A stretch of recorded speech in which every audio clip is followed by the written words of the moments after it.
You are tuned to Kennett, Zenith Cablevision. Thank you for watching. It's time for talk.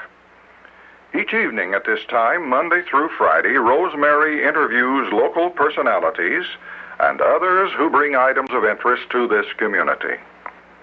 Time for Talk is a community betterment service.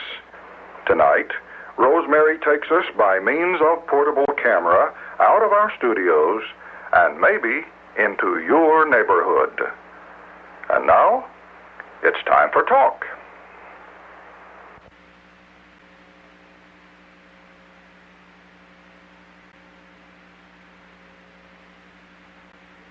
Now, there is one other recipe I did want to show you.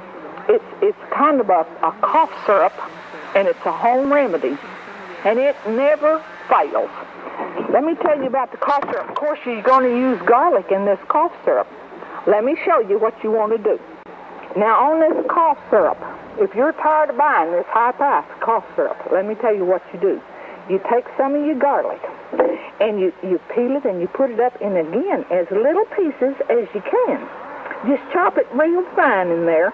Chop you a whole clove in there, and that makes it really good when you get your whole clove chopped in there. Now then, what you do, after you get that garlic all chopped up in there, is you take you some honey. This makes it taste so good. Even my kids don't mind to take it if you got some honey. And you take a teaspoonful of honey, and you put that teaspoon right full of honey. Oh boy, if they like it really sweet, you can even put in more. You taste this as you go along. You know how you do when you cook. You put some honey and some garlic, and then let me tell you what really does it. You take some of this horseradish. Now, if you raise some horseradish, that's good. But Homer, he didn't have good luck with the horseradish this year, and so what you do is you take a teaspoonful of horseradish, and you put it in there with the garlic and the honey, and you're going to stir that up, and you mix it so it is so fine and so good. Okay, just a minute. Now, you got to mix this good. You don't want none of that horseradish hanging out by itself. You want to get it all with the honey and everything in there. Now, see there? And all you got to do when you get it done is, you can pour this up in a little jar. You can if you find out this really works, you can and honey, it'll work. It will really work. You just pour this up in a jar and put the lid on it, and then all you got to do when you're young and start coughing at night, or anybody, is you go and just get you a teaspoonful of that. That smells so good. And I tell you what, it'll cure anything. You won't cough another lick, and your young'uns can even see you going to get the jar, and they'll stop coughing. It is really marvelous.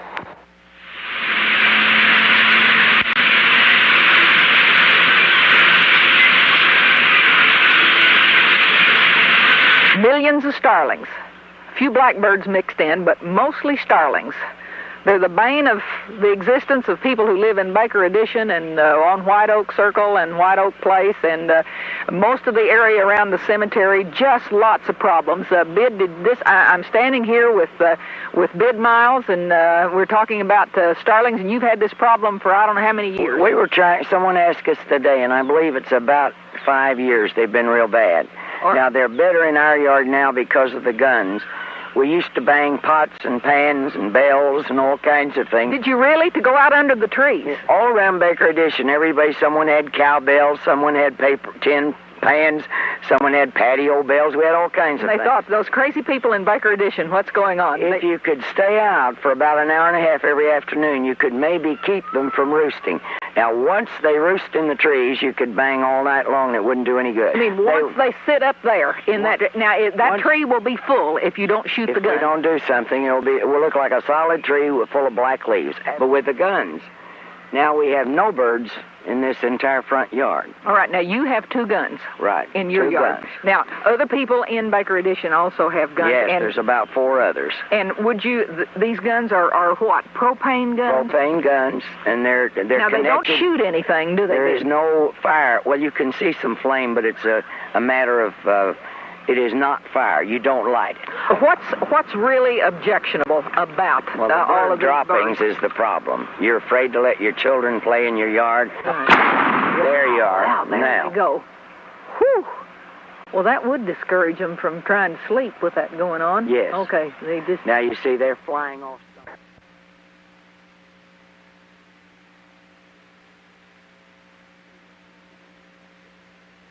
From the beginning, the hospital has been controversial. Nobody, at no time that I know of, has everybody been satisfied.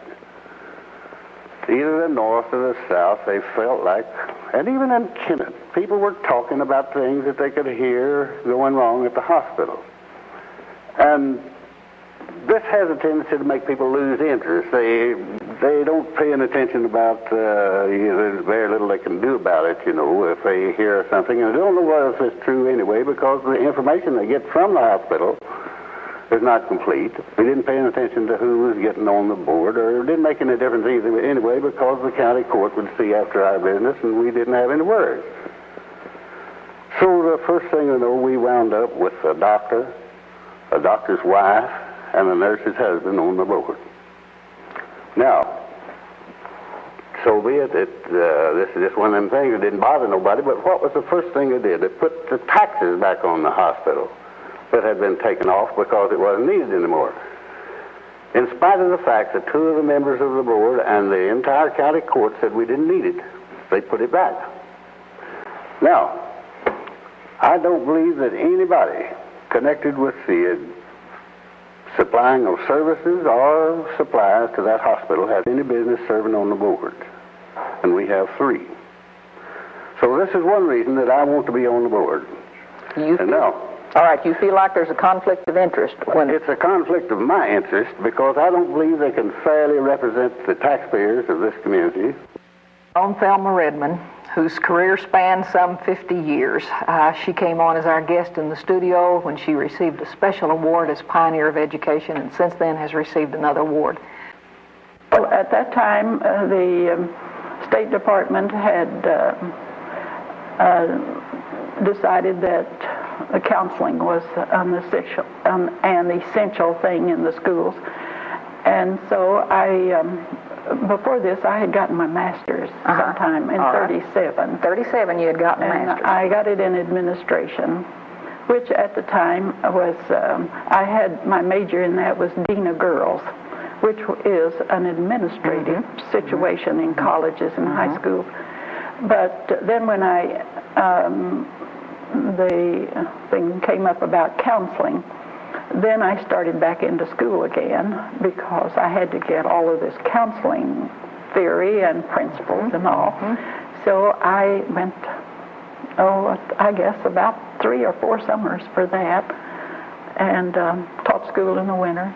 And got your master's then? No, I got my master's while I was still teaching. Okay, math. but this was just a further... I got my professional certificate in counseling at that time. And then you came back, then you took over what, the counseling?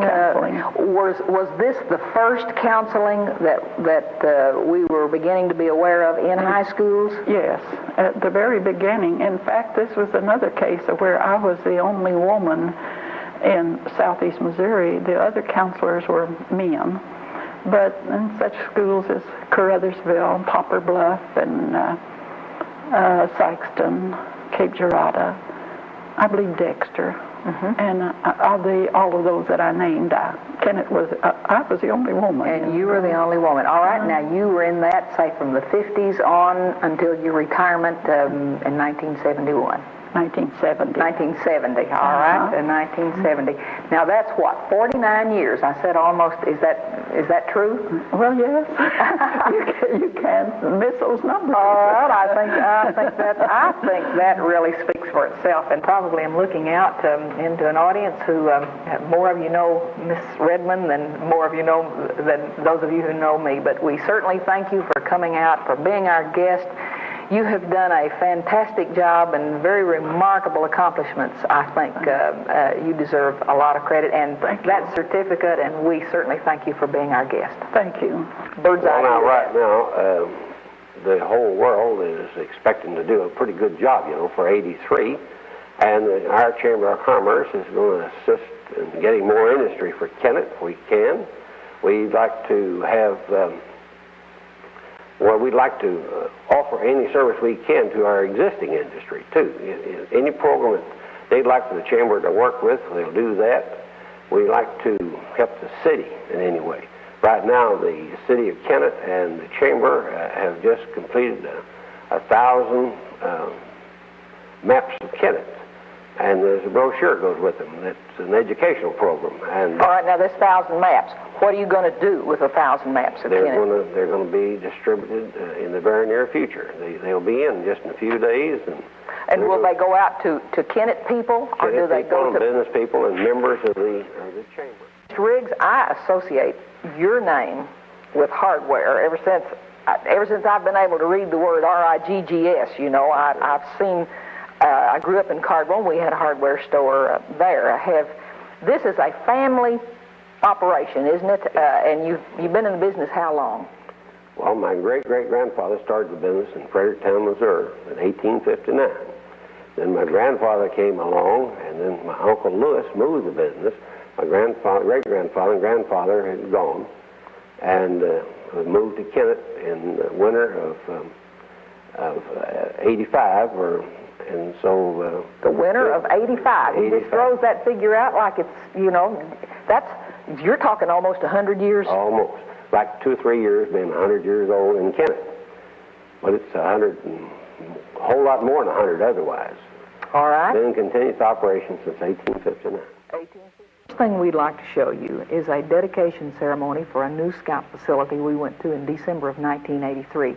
Now we go back, we show you a little bit off of a 1939 film of the original scout hut as was built in the mid-30s. We show you the structure as it stands today in 1983 as it crumbles, and we also show you the new structure as built by the Riggs family.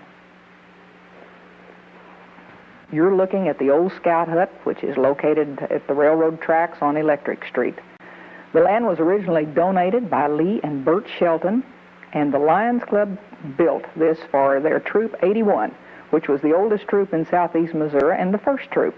We've gone back on some old 39 movies and taken off a bit of scout action right there in 1939. I'm sorry we're unable to identify who these scouts are, but you may recognize yourself if you've been in Kennett for that number of years. 1983 marked the beginning of dedication ceremonies for the new scout building in Scout Park. Half of all the scouts, all the Boy Scouts, the Girl Scouts, Cub Scouts, the Explorers, all of the leaders who give of their time, I hereby dedicate the building in the honor and memory of your parents, Ray Riggs and Annie A. Riggs, this date in 1983. I thank you.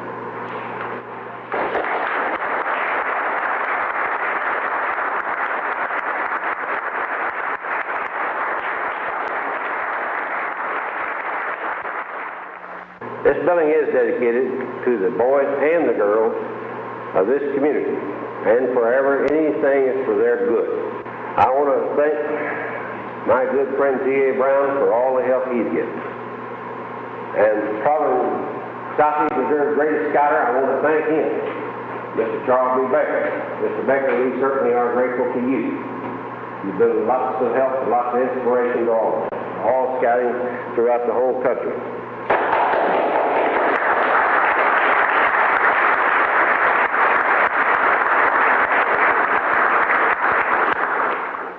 You have been watching Time for Talk. Time for Talk is a community betterment service designed to cooperate with our local community betterment program. Time for Talk is brought to you through the cooperation of Kennett Cablevision Incorporated and is produced through the facilities of the Slicer Street Church. The Holy Scriptures come alive. Coming up next.